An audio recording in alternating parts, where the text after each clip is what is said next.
Okay, in this presentation we're going to look at the complement of a set. Now this is a very important concept in set theory, the complement of a set.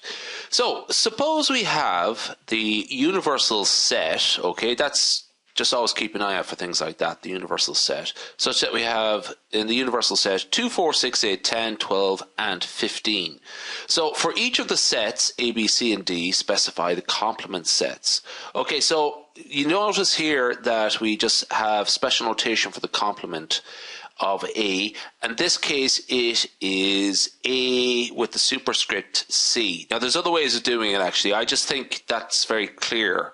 Particularly if you're new to this sort of stuff. There's also A prime, which is just a dash just above it. Okay, but I'll just stick with C.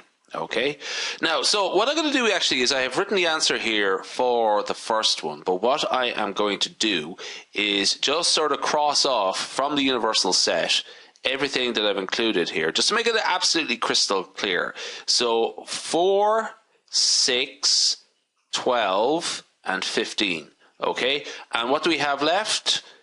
2, 8 and 10. That's the approach essentially that we're going to take. So it's fairly straightforward now from this point onwards.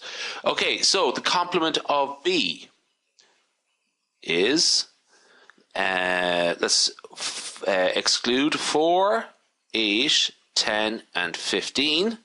And what we get left with is 2, 6 and 12. Is that right? Yeah, 2, 6 and 12. Okay. And just actually specify it as a set. Okay. 2, 6 and 12. I just made a bit of space there. Okay. So I put it center screen. Okay, so the next one here is find the complement of C. So, we're not including 2. We're not including 6, we're not including 12, and we are not including 15. What do we have left? We have 4, 8, and 10.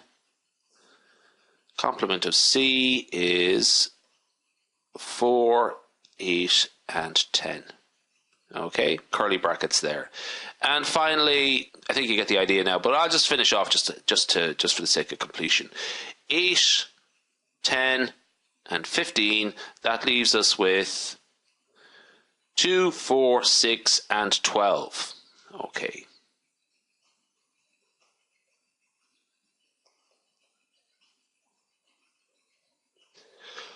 Okay, so that is the complement of set. Now it's a very important exercise, particularly when you come up to probability later on in your career. The complement of a set has an equivalence to the complement of probability, or the probability of a complement event. Essentially, what I'm trying to say here is that this stuff is well worth remembering. So I'll leave it there.